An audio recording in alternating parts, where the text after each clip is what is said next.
Yeah, it was just took a while to wind down. Obviously, the adrenaline, that you build up from a moment like that. By the time I got home and spent some time with the family, and they're almost kind of drained. So just kind of took it easy, but it was good. It's great to get a win like that in front of our fans. Was that pass to Gary Barnage maybe one of the best ones you've had in your career because of the situation? I think it was definitely one of my better plays yesterday. I think, over a 6-year career, I've had pretty decent amount of good plays. I think as critical as it was in that situation, if we don't get that, then the game's over. So it was definitely important. Brian, how do you not make that one play? How do you get to a point where that play is bigger than nothing? Yeah, I think a lot of it has to do with situation.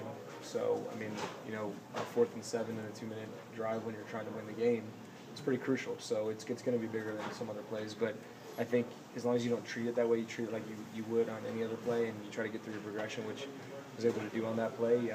That's just kind of where you got to get to. Brian, how much does a win, especially a win like that, reinforce what Pettin has been preaching to you guys from day one here?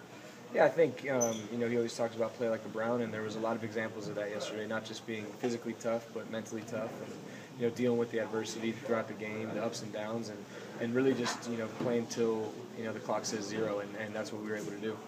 How much of what you're talking about, every play the same, comes from being around Brady? Yeah, I think, obviously my time there, I got to see a few of his late comeback wins, and you just see how the mentality he has. And we practice it a lot. We practice 2-minute drill, and you just have to have a certain mindset about it. Going into the situation, all right, where do we need to get to kick the field goal? How much time is left? How many timeouts do you have?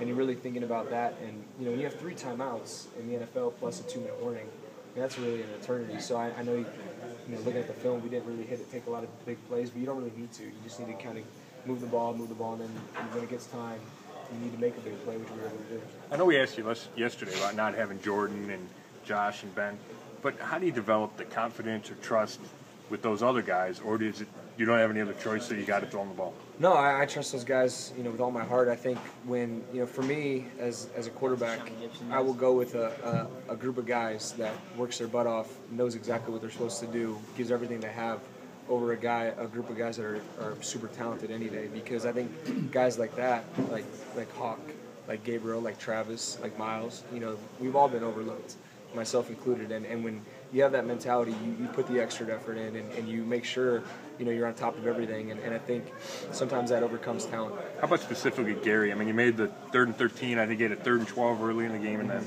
obviously the 4th down. Yeah, those were 3 huge plays. I think all on 3 drives that we scored on. You had to convert those to score, and I've probably never thrown that ball to Gary in my life. That 4th down play. I don't think I've ever had that play with him. And I think as a quarterback, especially in this offense, if you go through the progression, I think I've talked about this before. Generally, it gets you to the guy that you need to get to. Now, a lot of the times it's easier said than done. There's a pass rush, or you might try to force it somewhere else. And on that play, I think 4th and 7, you know exactly what you need to get. And when they take number 1 away, and then 2's in front of the sticks, you really got to get to number 3, and that's what we're able to do.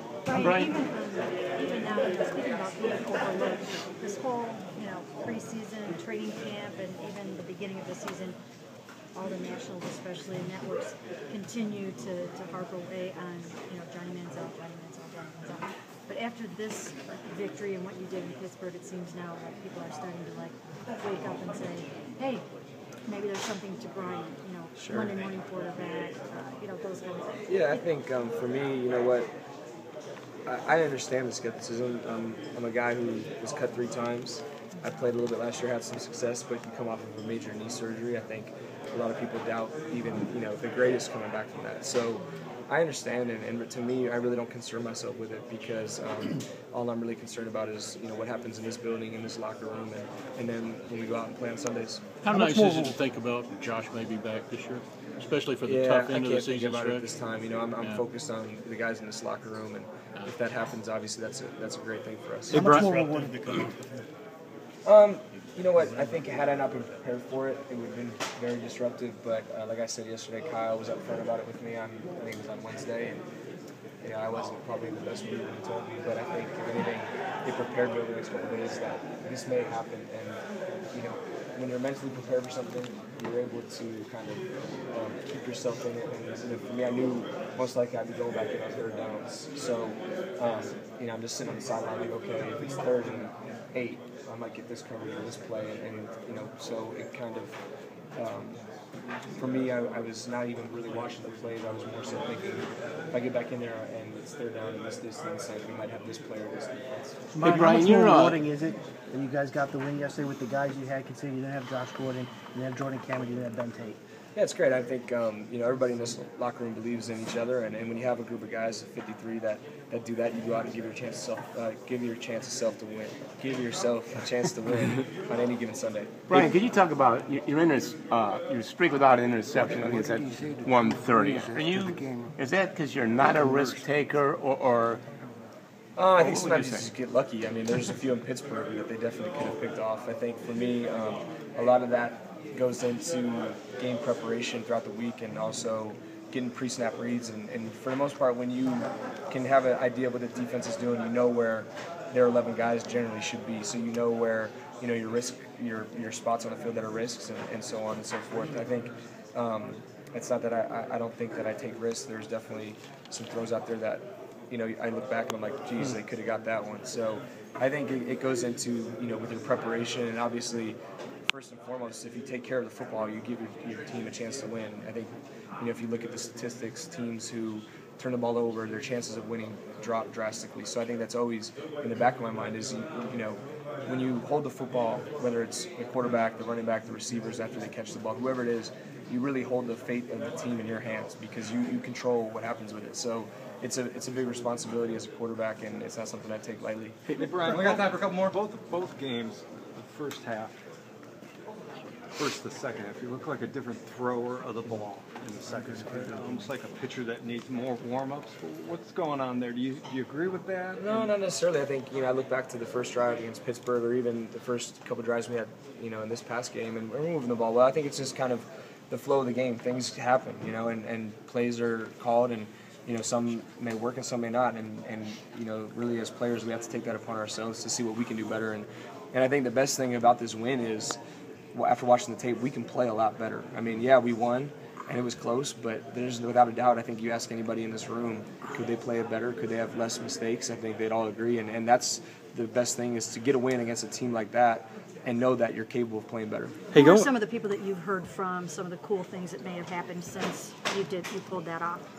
Yeah, there's so many. I mean, people I've played with in the past, people who've coached me in the past. I won't name them all because it was literally, I think there was 56 messages when I got to my phone, but I'm still getting through them all, so if I haven't responded to you yet, I'll get there. But, college coaches I've had in the NFL, players I've played with, whether it was in college or the NFL, and it's just good to know that people are out there to support you. But do you ever hear like Brady or Belichick? Yeah, well, I'm not Belichick, but some other players, yeah.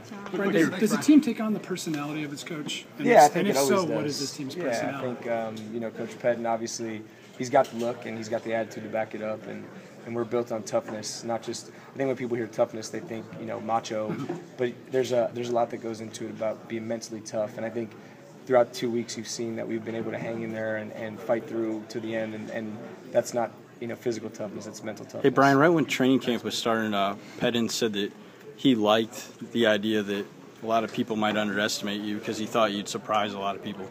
Is there any part of you that likes that? Not really. I really don't put much into that. For me, my biggest motivation comes from myself, and I just want to be the best quarterback I can be. There's photos of you jumping up and down, embracing Mike Pettin. Yep. And then another one of you, face down on. Yeah. Can you just real briefly describe the emotion of what that was like? Yeah, just I mean, there's no feeling that compares to that. To win, on a thriller like that, and just to see it all come to fruition. The emotion, there's nothing that compares, and it was just awesome. Did you ever let go of that game ball? Looked like I you gave were it to holding it Pet. pretty tight. I gave it to Pet. The only game you've lost in this stadium is in a Pittsburgh uniform. I know, seriously. I had a New England uniform. Yeah, that's right.